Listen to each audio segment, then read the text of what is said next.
Le monde des choses, le monde des choses. Et ce soir, David, vous allez nous parler d'un drôle de poisson, le silure. Oui, vous savez, c'est pas tout à fait une chose, c'est un poisson. Le 1er mai dernier, j'étais sur Instagram et je regardais comme toujours des dizaines de vidéos très satisfaisantes de gens en train de nettoyer des choses sales. Vous voyez à quel point c'est agréable ça. Et puis, au bout d'un moment, je suis tombé sur ça. Une vidéo postée par Jamel Debbouze, l'humoriste, et dans laquelle on voit ce jeune homme. On les abîme pas, on les laisse dans l'eau. Mais par contre, il faut qu'il aille l'attraper avec un gant en l'attrapant par la bouche. Un jeune homme raffiné et enthousiaste, avec une voix d'un autre temps qui a tendance à partir dans les aigus. Il s'appelle Bill François, et dans la vidéo, on le voit en train de pêcher dans la Seine. Et il ne pêche pas n'importe quoi, il pêche donc ce poisson qui s'appelle le silure, et qui a la particularité d'être très très grand. Celui qu'on voit sur ces images, il mesurait 2,10 mètres. Mais c'est incroyable ce que... Et Franchement, découvrir que dans la Seine, en plein centre de Paris, il y a des poissons qui font 2,10 mètres, ça m'a coupé le souffle. Et ça a coupé le souffle à une bonne partie de la population française, au point que Bill François, le pêcheur, en quelques jours, s'est devenu une star, invité sur tous les plateaux télé pour parler principalement des silures. Beaucoup de gens ont donc appris simultanément l'existence des silures et l'existence de Bill François. Alors le silure, c'est un poisson avec des moustaches, des petits yeux, une grande bouche et qui mange de tout, y compris des pigeons. Et Bill François, c'est un personnage fascinant lui aussi. Déjà, il s'appelle Bill François. On dirait une blague. Il est aussi normalien, docteur en physique. Il a les diplômes pour être patron du CAC 40, mais il a préféré pêcher des gros poissons. Il parle aussi super bien, au point qu'il a remporté plein de concours d'éloquence nationaux. Il a publié plusieurs livres de vulgarisation sur les poissons, dont un qui lui avait valu d'être reçu ici même à 28 minutes il y a quelques années. Bill François, le plus grand menu du monde, bonsoir. Bonsoir. Chez Fayard, c'est paru il y a un mois, hein, à peine. C'est ça.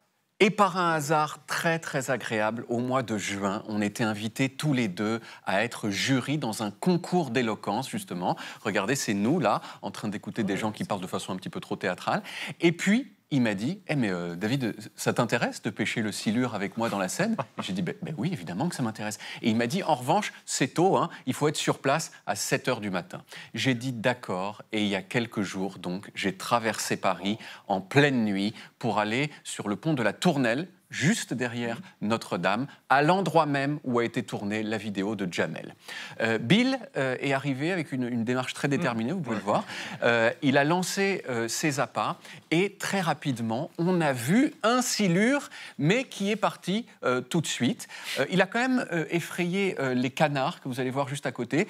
Canards qui ont raison d'être effrayés, puisque les silures adorent manger les canards. Oula. Et puis, il a fallu attendre un grand moment, changer d'endroit, 4 fois, voir le soleil se lever sur la Seine. On commençait à se dire que ça n'arriverait pas, mais finalement, au bout d'1 h 30, ça a mordu. Oh. On est descendu par les petits escaliers qui vont jusqu'à la Seine, et il était là. Un vrai silure d'1,50 m de long, avec ses petits yeux, ses moustaches, sa peau infiniment gluante. Quelle gluance! Qui lui sert, c'est le summum de la gluance. C'est une des choses. C'est la chose la plus gluante que tu verras dans ta vie. Monde, quoi. Oui. Son air aussi général de monstre préhistorique. Et tout à coup, j'ai eu l'impression qu'on était au bord d'une rivière sauvage en Alaska, alors qu'en fait, on était à Châtelet-Les-Halles. Alors, il a fallu trouver un nom à ce nouveau silure. Et vous me connaissez, je suis très corporate. Ouais. Hein, alors, j'ai pas cherché longtemps. Oh. Si on l'appelait du nom de la chaîne? Bah voilà. Arte. Arte, bah très bien, c'est voilà. Arte. Allez, Arte repart à l'eau. Arte repart à l'eau. Hop là, tiens, voilà, il y va. Hop, ciao. Regarde ça, je tombe. Ah, tu vois, il part sans demander son reste. Ouais. Donc voilà, la prochaine fois que vous voyez un silure du côté de Châtelet-Les-Halles, il y a des chances que ce soit Arte. Merci David. J'ai un peu peur parce qu'en général, vous m'offrez un truc. Non, là, vous l'avez pas. Non, vous l'avez mangé. Ça aurait été un petit peu massif. Le silure. Alors, il vaut mieux pas les manger parce qu'ils accumulent des petites toxines. Il vaut mieux pas. Merci en tout cas. Merci David.